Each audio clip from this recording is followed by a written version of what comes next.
Hi, welcome back, it's UK here. Today I will be looking at the Deathwatch RPG from Fantasy Flight. There are currently 4 Warhammer 40k universe role-playing games out on the market. You have Dark Heresy, where you play Inquisitorial Acolytes, kind of a Call of Cthulhu meets the 40k universe. You've got Rogue Trader, where you play the captain and bridge crew of a rogue trading vessel seeking profit, exploring the frontier, intrigue, that sort of thing. You've got Deathwatch, where you play Space Marines seconded to the Deathwatch and the Ordo Xenos, and you've got Black Crusade, where you play Space Marines and Chaos Cultists. There's also a 5th one coming out soon, which I forget the name of, where you play Imperial Guard. Pardon me. But for me, Deathwatch is the best one.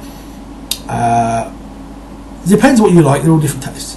But in in 40k, it was Space Marines that brought me to the game 25 years ago, and I still love Space Marines now. So I'm going to review this one. All the games are linked in some way. Dark Heresy is set in the Calixis sector, an area to the galactic northwest, beyond the Eye of Terror, heavily populated worlds. Adjacent to that you have the Coronis Expanse, which is where Rogue Trader is set. Beyond that, I forget the name of it, you have an area where Black Crusade is set. Deathwatch is set far to the galactic east, past the realms of Ultramar and the Tau Empire. But they're linked because in the Calixis sector, an ancient alien warp gate sort of device has been found, which links the Calixis sector and the Jericho Reach by an instantaneous non-warp travel method, which the Imperium doesn't understand. They just know that it's vital if they want to retake this area of space. Jericho Reach used to belong to the Imperium, but as the Astronomicon has weakened and basically the Imperium has had to shrink back down due to continued alien attacks and so forth, it fell into darkness. Now they have a chance to retake it, and they have launched this great crusade, which has been going for about 100 years or so. And into this, your characters are brought in as Space Marines newly seconded to the Deathwatch. And their job is basically to fight the alien threat, assassinate alien leaders, escort inquisitors or rogue traders, whatever's necessary to secure the safety of this region. The problem is that it is under heavy attack, because on one front the sector is under attack by the forces of High Fleet Dagon, a tyrannid splinter fleet. The central core worlds are either under the hands of Chaos or a number of small Orc empires, and on the other side of this you have the Tau Empire is attempting to expand its borders into the Jericho Ridge. But as I say, it doesn't have to be a militaristic campaign. Most of it will be heavy combat, but it's not just that, because you could have a political infighting between either high-ranking members of different chapters within the Deathwatch who dislike one another, because let's be fair, they're different chapters, they're not always going to get along. You could be sent to escort a Inquisitor or a Rogue Trader captain to a world that the Imperium wants to make compliant, but doesn't have the resources nor perhaps the will to launch an assault on it, so they want to try and make the people compliant by having a show of force, and nothing's going to scare these people more than seeing the Space Marines. And you can have some kind of political intrigue sort of scenario as well. It doesn't just have to be combat.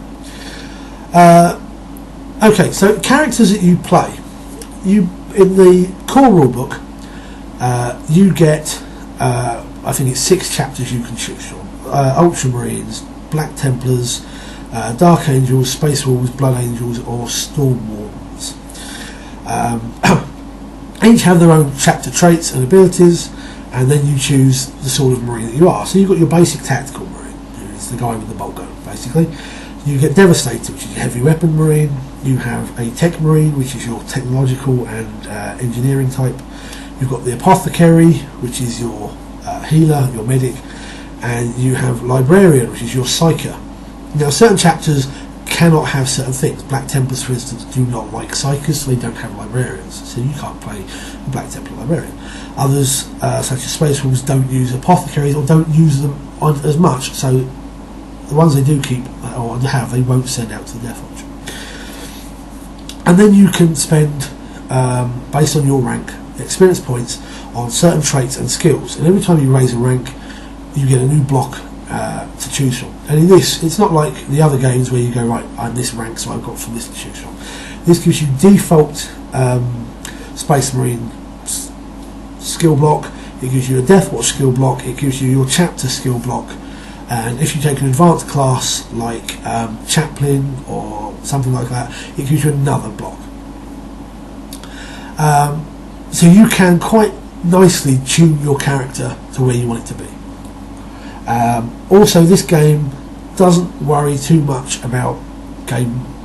This is going to sound slightly odd, but it doesn't worry too much about game balance, because you are meant to be a Space Marine. You are the best of the best of the best. You are more than human. You are, you are a legendary figure. So it lets you pull off things you wouldn't probably want characters to do in a normal RPG. For example, in the first game that I ran of this, my nephew played I think it was a Blood Angel Assault Marine. Jump pack, chainsword, bolt pistol. The rest of the group were trying to escort some Imperial Guard survivors that they had found out of the war zone, and they were attacked by a horde of gaunts, Tyranids. Basically, before they could get to him, he ignited his jump pack and leapt into combat, and by himself was able to hold off this horde of gaunts, because you don't treat individual loads of individual creatures like that. You treat them as a single entity, basically. And sure, he didn't come through unscathed, but it was the stuff of legend. Normal, even just a rank 1 character can leap in there and try and hold his own. And it lets you do that. You can be the guy that holds the breach against the oncoming Orc horde. You can go toe to toe with the Orc war boss. Maybe not rank 1, but you get the idea. You also have a nice thing of this, which is called solo and squad mode. If your character is off on his own, he's in solo mode. When he's working with the rest of the squad, it's squad mode, and you have abilities based on that. So if you're in solo mode, you can't use the squad mode, and vice versa. You can't use solo mode when you're working as a team. And you have cohesion. So as the squad takes damage, incoming fire, and so forth, its cohesion starts to drop. When it gets to 0, the squad basically, cohesion's falling apart, and the squad instantly defaults to solo mode, and they have to try and work themselves back up to gain the decent benefits for working as a squad, which is quite a nice way of doing it. You also don't have equipment, you don't have money in this. You don't have thrones like you do in the other games. Instead, with this, what happens is you will be given your mission by your watch commander or your inquisitor or road trader, whoever, and what will happen is, based on your objectives and how many objectives you have, you will be given a certain amount of resource points, or requisition points rather, which is then divided between all of you, and you then go to your requisitions officer and you request the equipment that you want. As long as you've got the points, you can have it. Some stuff requires you to have a certain level of renown, which is kind of your legendary status. So until you've gone and done something incredibly heroic a few times, you're not going to get Terminator armor, for instance. But all the basic gear you can get, unless a mission dictates otherwise. For example, you might have a mission where you have to be sneaky, so it might be determined in advance by your watch commander that you're not going in power armor, you're going in scout carapace instead, which is a lot worse, but you're going to be able to sneak around a lot easier. And you might also be given vehicles, so you might get less resource points because you're being given some kind of vehicle for free, essentially. But then you give all that equipment back again at the end of the mission. And that is the default for Deathwatch. That's the basic game. I really like it. I find it very, very enjoyable. I haven't had a chance to play it yet, but I've run quite a few games of this. And you have 7 or 8 source books for this, which I'll go through now, just give you an idea of what you've got. You have the GM's kit, which gives you a rather handy dandy GM screen, which folds out quite nicely. Some nice artwork, don't know if you can see that, and all the relevant tables and so forth that you want are on the screen. Oops, it helps if you can actually fold the screen away properly. That comes with the GM's reference guide, or which is Games Master's kit, whatever it's called, which gives you a scenario. You get one in the rule book, but this gives you another, which is quite a nice one. It's not normally I find in things like this they give you a really short little just take a couple of hours. This actually gives you a decent one that might actually take more than one session, which is rather nice. It gives you some NPCs, some more Deathwatch characters or Inquisitors that you could run into. It gives you some adventure ideas based on each one of them, and then it gives you a rather nice mission building guide. So an idea of how to build a scenario for this game, because it's not as simple as you may think, and also gives you an idea of how to work out the objectives. So that's a nice addition if you're going to. What else do we have here? Right, you have so far 2 region guides. You've got the Achilles Assault, which gives you the background on the most significant war zones and planets and so forth. And you have the Jericho Reach, which is the guide to the general area. Still got my price sticker on that, nice. Which is rather good. Both of those give you some extra chapters, and also introduces a nice concept, which if I can just remember what it's called, the one thing that escapes my mind, won't it? Basically it gives you some complications. So if you've got a mission in here, to make it interesting, you can roll the beginning and see what complications, and depending on where you are, the complications are different. And I've tried that a couple of times, and that works quite well. Now the other thing, I can't remember what it's called, and I can't find it off the top of my head. Basically, it gives you something, I think it's called assets. Depending on where you are, you might be able to do or call in outside assistance. For example, if you're in an area where the Space Marines are fighting in the Crusade are predominant, it might be possible for you to spend so much of your group's resource points and go, right, we've got a secondary mission. Perhaps our primary mission is to kill or assassinate or capture the Tau commander in this particular area. One of our secondary missions is to take out the communications tower that's several kilometres away. But we can't do that and get back to our, or we don't think we can do that and get back to our extraction point in time. So you spend some of your resource points and you could call in a Space Marine strike to take that objective out for you. And that might sound like, well, why not just get them to do all your secondaries? You could do, but then you're just going in with your basic gear and you've not attuned yourself to what you're doing. And depending where you are, you might not be able to call that in. And you're taking away Space Marine forces from somewhere else where they're much needed. There's a good example in that, because in one of the areas you could, where the Imperial Guard are particularly heavy fighting, you could call in a Basilisk strike. It specifically says if they're doing this, they're pulling that strike away from where it was originally vitally needed, and so you're going to have loads of men and women killed. That particular front might fail because they didn't receive the assistance they required, and you have to. Then you can then adjust the campaign and the scenario based on that, and that's quite nice. They're also a very good read. There's lots of nice detail in those. What else do you have? Rites of Battle is another really good one.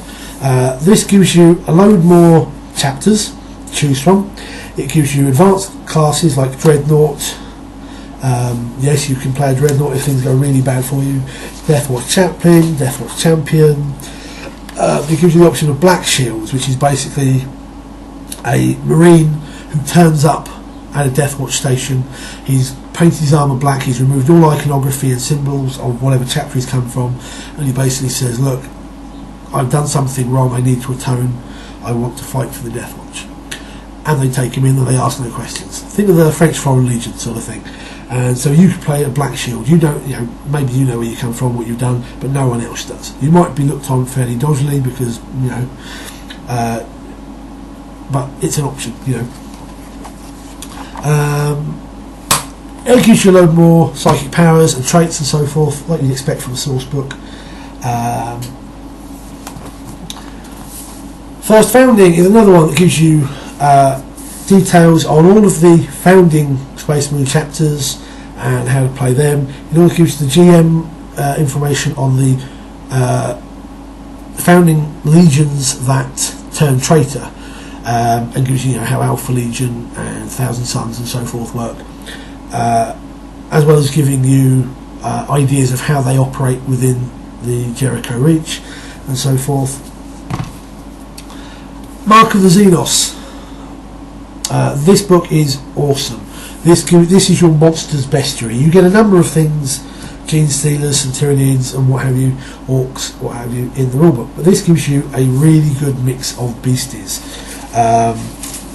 You've got the Tau, you've got Kroot, Tyrannid organisms, Orcs, a couple of things that are made up themselves.